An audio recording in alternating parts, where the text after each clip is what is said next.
Shalom Bapak Ibu Saudara, senang sekali bisa menjumpai Bapak Ibu Saudara lagi. Kali ini kita ada di program History, Moment of Truth.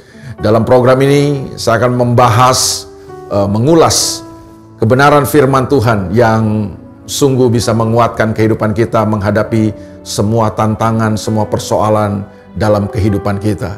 Doa saya dan harapan saya adalah saudara keluar sebagai pemenang dalam kehidupan, bahkan lebih daripada pemenang.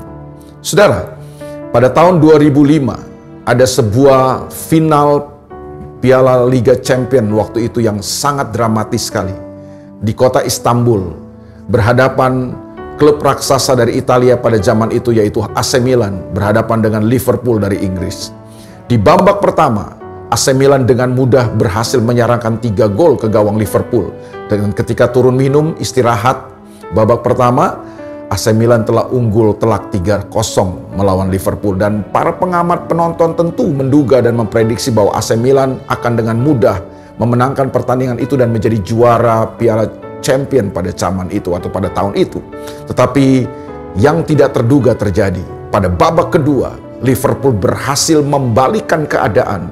Mereka berhasil menyerangkan 3 gol di gawang AC Milan, sehingga pertandingan itu harus diperpanjang dengan tambahan waktu dan akhirnya diakhiri dengan adu penalti. Dan pada saat adu penalti itu Liverpool berhasil membalikkan situasi dan keadaan. Mereka berhasil mengalahkan dan menaklukkan AC Milan dan mereka keluar sebagai juara Liga Champion pada tahun 2005 itu. Itu sebabnya peristiwa itu dikenal sebagai Miracle of Istanbul, mujizat di Istanbul. Saudaraku.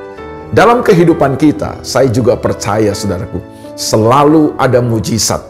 Apapun situasi saudara, sesulit apapun, seberat apapun keadaan dan kenyataan yang kita hadapi, kita masih punya Tuhan. Dan ketika kita masih punya Tuhan, kita masih punya harapan. Ketika kita masih punya Tuhan, masih ada mujizat. Dalam Injil Lukas pasal yang kelima, ayat yang keempat sampai ayat yang keenam, ada sebuah peristiwa dan kisah yang bagus sekali untuk kita bisa pelajari saudaraku dalam kesempatan kali ini. Simon Petrus adalah seorang nelayan yang biasa menangkap ikan, tetapi pada hari itu dia tidak menangkap ikan apa-apa. Dia pergi untuk menangkap ikan, tetapi waktu dia pulang, dia tidak membawa 1 ekor ikan pun. Dengan kata lain, pada malam itu ratusan kali dia sudah tebar jala dan dia tidak mendapat apa-apa. Dia mengalami yang namanya gagal total. Dia pulang dalam keadaan malu tentunya. Dia pulang mungkin dalam keadaan yang tertunduk karena kegagalan itu. Kenyataan fakta mengatakan bahwa tidak ada 1 ekor ikan pun yang berhasil dia tangkap pada malam itu. Nah, ketika dia sampai di tepi pantai pagi hari, dia berjumpa dengan Yesus, dan kemudian Yesus berkata kepada Simon Petrus untuk bertolak ke tempat yang agak dalam dan tebarkan jala di sebelah kananmu. Mari kita baca bersama-sama dalam Lukas pasal yang kelima ayat yang keempat. Setelah selesai berbicara, Yesus berkata kepada Simon, bertolaklah ke tempat yang dalam dan tebarkanlah jalamu untuk menangkap ikan. Simon menjawab, Guru, telah sepanjang malam kami bekerja keras dan kami tidak menangkap apa-apa. Tetapi karena Engkau yang menyuruhnya, aku akan menebarkan jala juga. Dan setelah mereka melakukannya, mereka menangkap sejumlah besar ikan sehingga jala mereka mulai koyak. Hari itu, di tengah kegagalan mereka, di tengah situasi dan kenyataan yang pahit buat Simon Petrus, dia tidak menangkap 1 ekor ikan pun pada hari itu. Dan pagi hari bukan waktu yang tepat untuk dia menangkap ikan. Tapi karena Yesus yang memerintahkannya, Yesus yang menyuruhnya, Petrus kemudian bertindak seperti yang Yesus katakan kepadanya. Dan ajaib saudaraku, Petrus berhasil menangkap begitu banyak ikan. Satu situasi yang berubah. Tuhan bisa membalikkan keadaan pada saat itu. Dari keadaan Simon Petrus yang mengalami kegagalan total, Tuhan membalikkan kegagalan Petrus menjadi sebuah keberhasilan. Tuhan membalikkan keadaan yang membuat Petrus malu, membuat hari itu Simon Petrus berdecak kagum. Mengapa? Karena dia berhasil menangkap ikan yang banyak.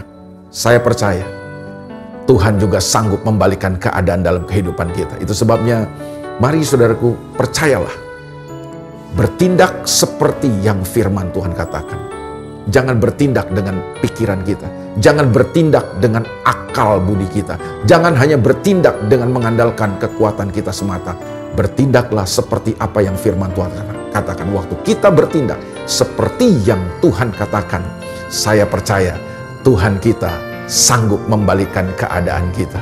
Sama seperti Yairus. Waktu dia datang kepada Yesus, dia berkata, "Guru, datanglah ke rumahku karena anakku sakit keras." Yesus berkata, "Baik, mari kita segera pergi ke rumahmu." Nah, di tengah jalan, saudaraku, ada seorang dari utusan dari rumah Yairus yang mengatakan, "Yairus, kau tidak perlu merepotkan Yesus lagi." Kenapa? Karena anakmu sudah mati. Dia mendapat sebuah kabar yang sangat tentu menggoncang dia. Karena ternyata anaknya sudah mati. Jadi orang itu berkata bahwa dia tidak perlu merepotkan Yesus untuk datang karena anaknya sudah mati. Situasi yang dihadapi Yairus tidak bertambah baik, tapi justru bertambah lebih buruk. Tapi Yesus berkata kepada Yairus, "Jangan perhatikan itu, tetap percaya. Percaya saja, kamu akan melihat sesuatu yang besar." Dan benar, saudaraku, Yesus dan Yairus tetap berjalan ke rumah Yairus, dan ketika sampai di rumah Yairus, apa yang terjadi? Yesus berhasil membangkitkan anak Yairus. Yesus membalikkan situasi dan keadaan yang dialami Yairus dari ratapan, dari tangisan menjadi sorak-sorai kemenangan. Saya percaya, saudara, Simon Petrus bisa mengalaminya, Yairus pernah mengalaminya, dan saya percaya saudara dan saya juga pasti bisa mengalaminya. Tuhan kita adalah Tuhan yang sanggup membalikkan keadaan dalam kehidupan kita. Jangan menyerah, tetap percaya kepada Tuhan. Masih ada Tuhan, masih ada mujizat. God bless you. Tuhan berkati saudara.